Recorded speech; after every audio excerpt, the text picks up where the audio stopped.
Country music has always sold itself as honest, raw, and painfully real. But what if some of its biggest stars were never truly themselves at all? Behind the cowboy hats, outlaw images, and perfect family stories, many country icons carefully constructed personas to survive fame, fear, and expectation. In this video, we uncover 10 country music stars who hid their entire identities from the world. Men and women who lived as characters on stage, while their real selves stayed buried in silence. Hank Williams Jr.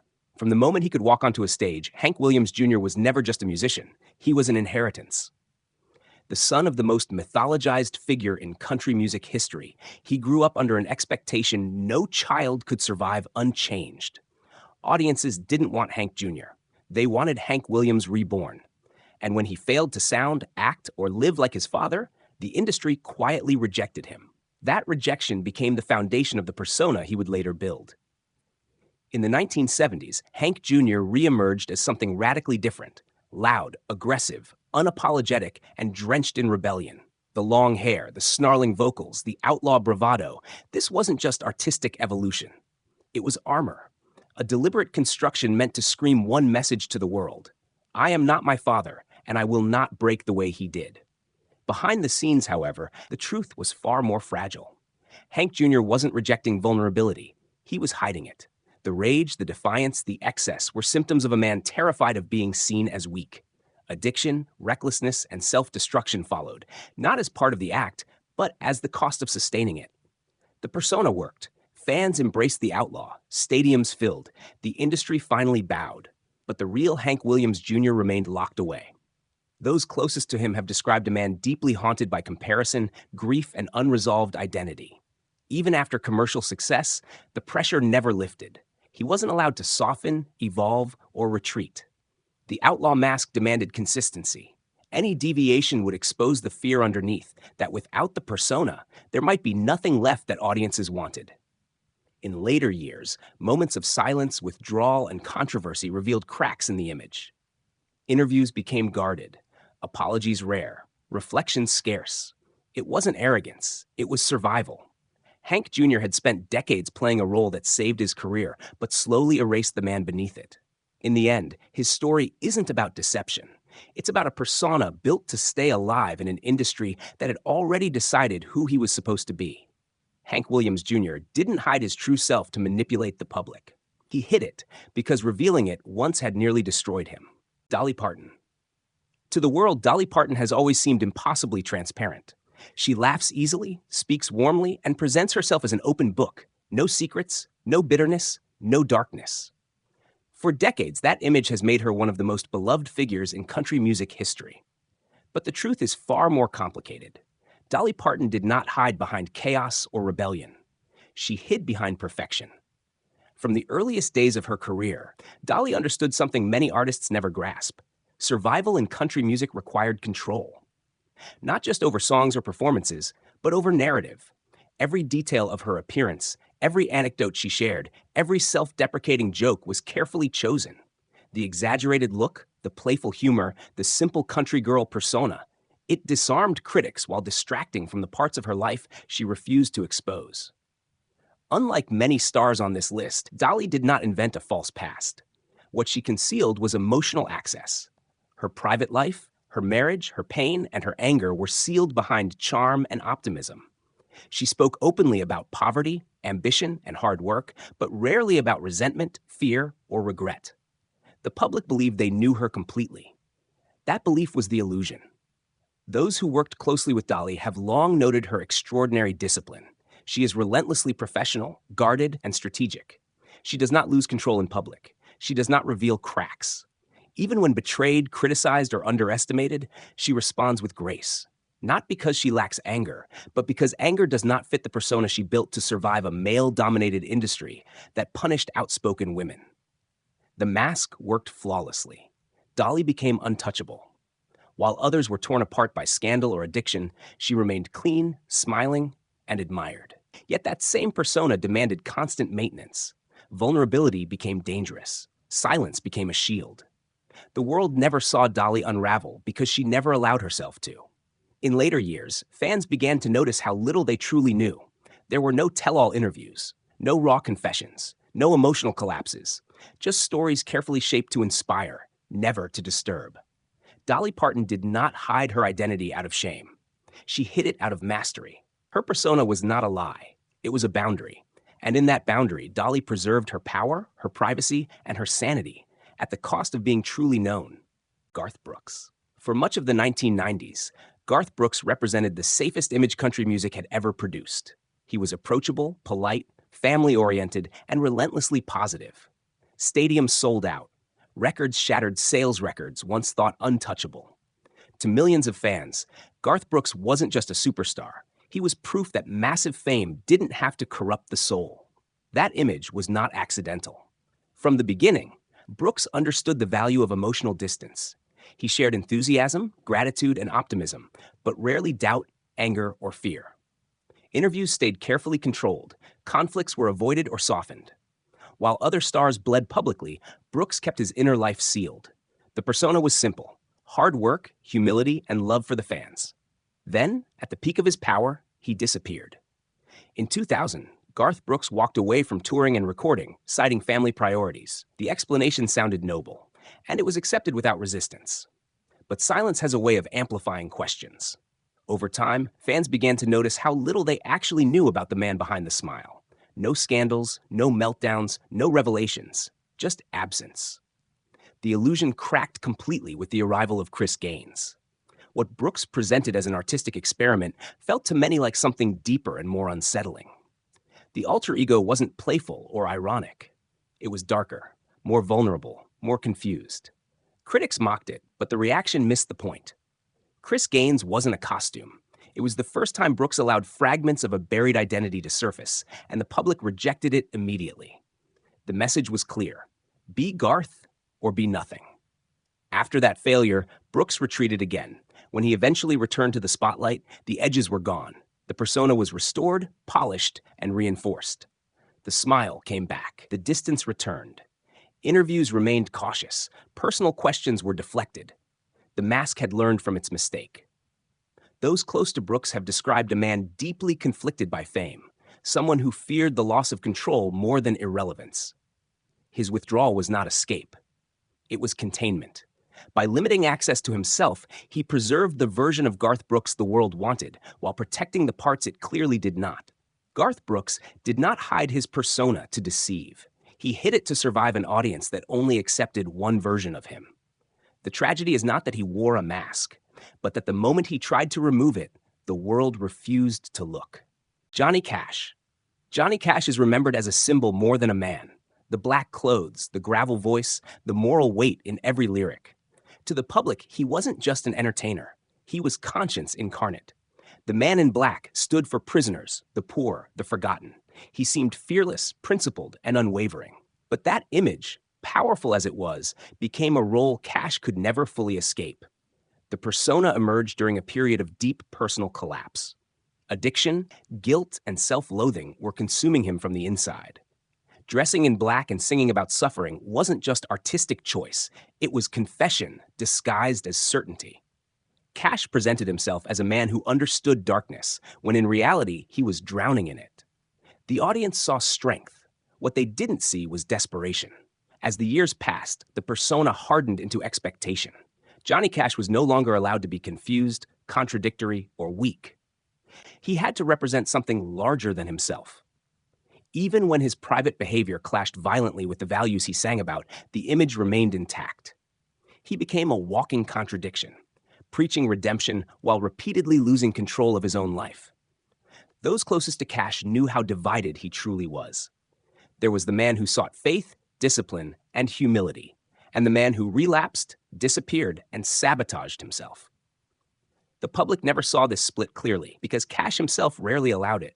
Vulnerability was turned into myth. Failure was absorbed into legend.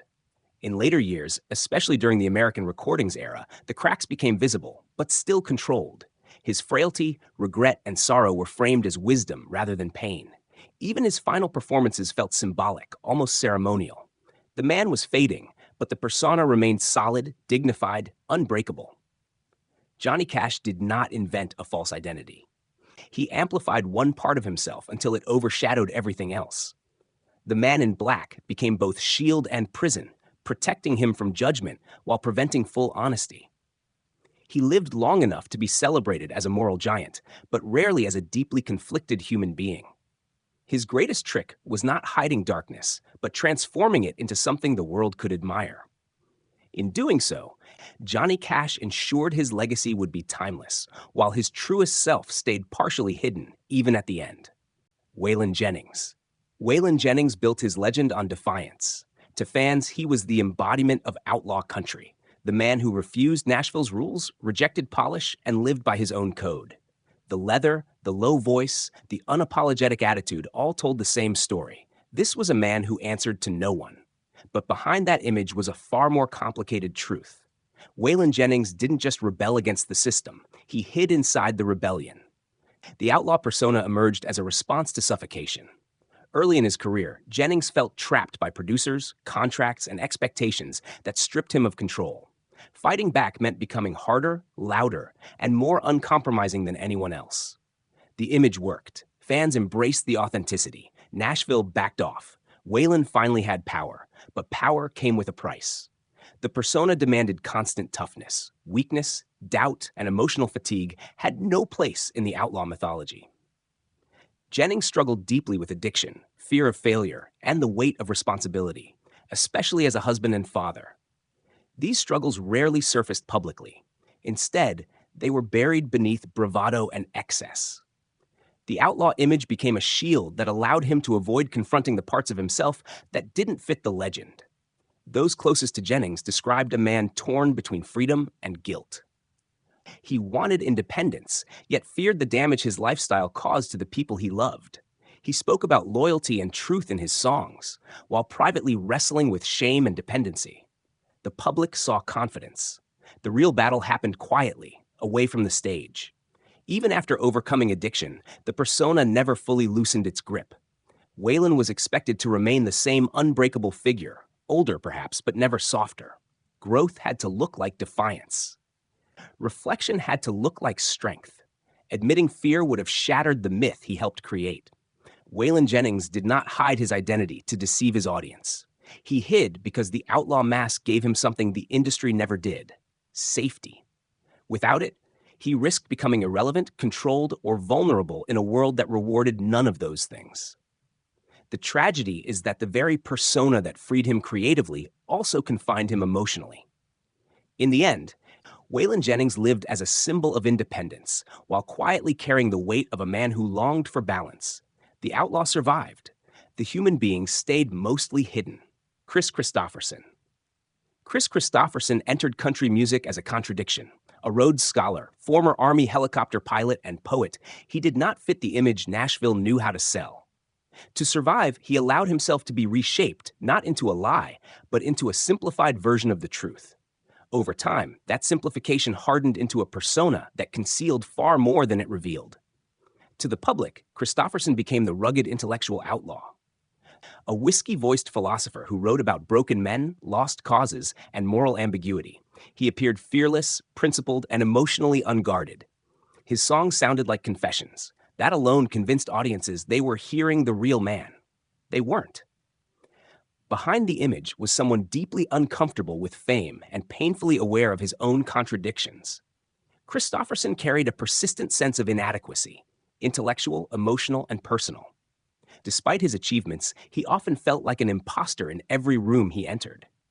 The persona of the wise drifter allowed him to hide that insecurity in plain sight. Alcohol became part of the camouflage. Publicly, it reinforced the myth of the hard-living songwriter. Privately, it dulled self-doubt, guilt, and emotional exhaustion. Kristofferson was not chasing chaos. He was avoiding silence. The more his songs were praised for their honesty, the harder it became to admit how lost he actually felt. Those close to him have described a man prone to withdrawal, introspection, and quiet despair. He struggled with relationships, identity, and the burden of being seen as a moral authority he never believed himself to be. The public wanted wisdom. What they got was performance. Subtle, intelligent, but still a performance.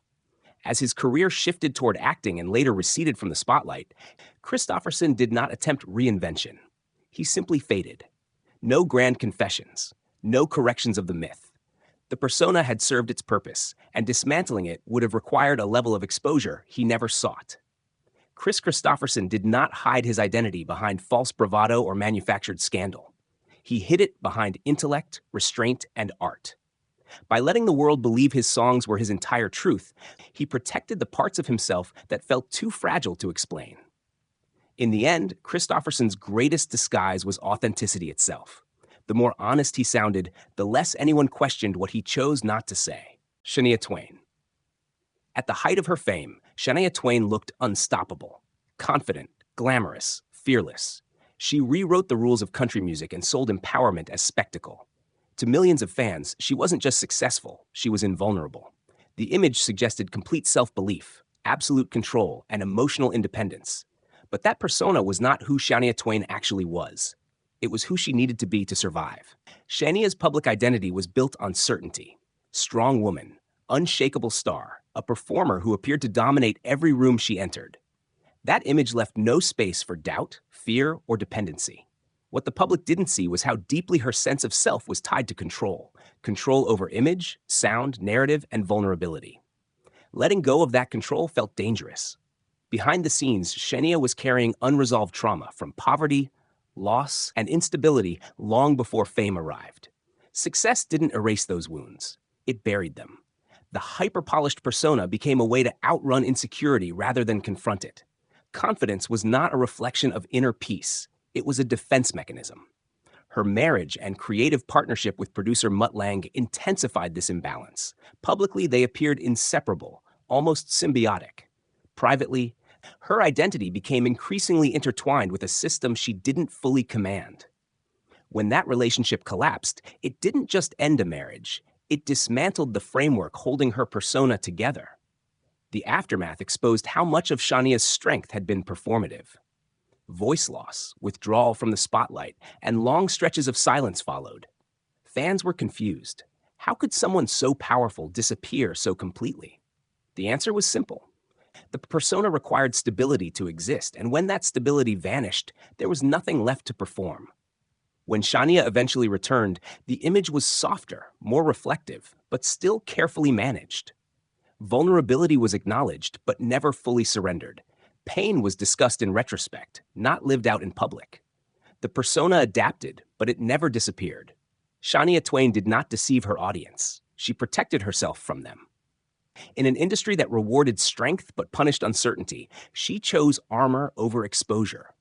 Her entire career was shaped by a single decision: never let the world see how unsure she sometimes felt.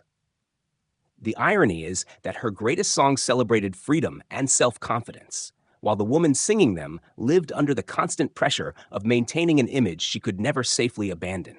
Toby Keith built one of the most rigid personas in modern country music. Loud, confrontational, unapologetically patriotic. He presented himself as a man who never doubted, never softened, and never backed down. To fans, he was certainty in human form, someone who always knew exactly where he stood. But that certainty was not natural. It was constructed, reinforced, and fiercely protected.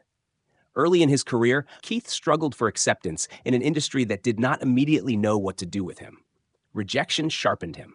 Over time, toughness became not just a trait, but a necessity. The more resistance he encountered, the more aggressively he leaned into strength. Eventually, the persona solidified. Defiant, sarcastic, unyielding. There was no room for hesitation in that image. What the public rarely saw was how emotionally restrictive that role became. The persona demanded emotional simplicity, anger, pride, confidence. Anything else risked undermining the image. Vulnerability was interpreted as weakness. Reflection looked like retreat. So Keith learned to compress his inner life into a narrow emotional range that fit public expectations. Those close to him described a man far more complex than his public image allowed. Thoughtful, private, occasionally introspective. But those traits stayed off stage. The persona didn't permit nuance. Once he became a symbol, especially in politically charged moments, stepping outside that role would have fractured the identity fans projected onto him. Illness later in life revealed the cost of that emotional rigidity. Even then, Keith addressed his struggles cautiously, framing them in terms of endurance rather than fear. Strength remained the narrative. The public saw resilience. What they didn't see was how exhausting it is to never be allowed to falter. Toby Keith did not hide scandal, addiction, or contradiction. He hid emotional range. His persona was not built to deceive, but to defend. In a genre that often punishes men for emotional openness, he chose an image that could not be questioned, even if it could never fully represent him. By the end of his career, the persona had become inseparable from the man. Fans mourned the symbol they thought they knew. The quieter truths stayed private, where they had always been. Toby Keith lived his entire public life as a fixed point, while the person behind that certainty remained carefully out of view. George Strait built his career on absence. No scandals, no confessions, no dramatic reinventions. While other country stars lived loudly, Strait perfected the art of staying unreachable. To the public, he became Mr. Consistency, the calm, honorable cowboy who let the music speak and nothing else. That image felt authentic precisely because it revealed so little. From the beginning, Strait resisted the machinery of celebrity. He avoided interviews, declined spectacle, and refused to turn his private life into content. In an industry that thrives on exposure, that restraint became his persona. Fans interpreted silence as integrity. Distance became dignity. The lack of information created trust. But silence is also a strategy. Behind the reserved exterior was a man who carried profound loss and emotional weight. Tragedy struck his family, reshaping his inner world permanently. Yet the public saw no collapse, no raw confession, no visible unraveling. Strait returned to the stage, sang with composure, and kept his posture unchanged. Grief was absorbed, not expressed. The persona held. Those close to him have long noted how deeply private he truly is. Strait does not process pain publicly. He does not translate suffering into explanation. His music may touch on heartbreak and longing, but the source of those emotions is never clearly named. The audience is invited to feel, but never to understand him personally. This restraint came at a cost. By refusing access, Strait also refused relief. Vulnerability remained internal. There were no moments of public reckoning, no visible evolution in character. Growth happened quietly, if at all. The persona demanded steadiness, and steadiness demanded emotional containment. The irony is that George Strait is often praised as one of the most real figures in country music, but authenticity does not always mean openness. In Strait's case, it meant consistency of image. He gave audiences exactly what they wanted: reliability, tradition, and calm masculinity. What he withheld was himself. George Strait did not hide a scandalous past or a contradictory identity. He hid complexity. By keeping his inner life sealed, he avoided judgment, speculation, and intrusion, but also connection. The world admired him from a distance, never close enough to disturb the surface. In the end, George Strait's persona was not a mask of deception, but a wall of protection. It preserved his career, his privacy, and his control. And while millions felt they knew him through his songs, the man behind them remained almost entirely untouched, watching quietly from the other side of the silence. Taylor Swift.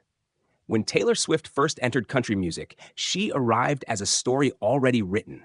The shy teenage songwriter, the wholesome girl next door, the sincere, diary confessional artist who simply lived her truth. That image felt authentic because it was emotionally legible. Fans believed they were watching someone grow up in real time. In reality, they were watching one of the most carefully constructed personas modern music has ever produced. From the beginning, Swift understood narrative power. Every lyric, interview, outfit, and public moment reinforced a single identity: innocence paired with emotional depth. Vulnerability became the brand. Heartbreak was framed as sincerity rather than strategy. The persona worked because it mirrored what audiences wanted to believe about youth, honesty, and female authenticity, especially within country music. But that persona required strict control. Access to Taylor Swift was limited, curated, and mediated. Her real inner life, ambition, calculation, resentment, and self-protection rarely surfaced directly. Instead, emotions were filtered through storytelling. Confession became performance. Pain became content. The line between experience and presentation blurred completely. As her fame grew, the pressure intensified. The country persona could not accommodate power, anger, or complexity without backlash. So Swift evolved, but always on her own terms. Each reinvention was framed as growth, never contradiction. The audience was led gently from one identity to the next, never allowed to feel deceived. Behind the scenes, Swift became increasingly guarded. Interviews narrowed. Silence replaced explanation. Control tightened. The persona was no longer just a shield, it was infrastructure. Every move was intentional. Every reveal strategic. The world still believed it was seeing the real Taylor, even as access became more restricted than ever. What made Swift different from others on this list was not that she hid her identity, but that she distributed it in fragments. Each era revealed something while concealing something else. Fans felt intimacy without proximity. They knew the story, but not the person.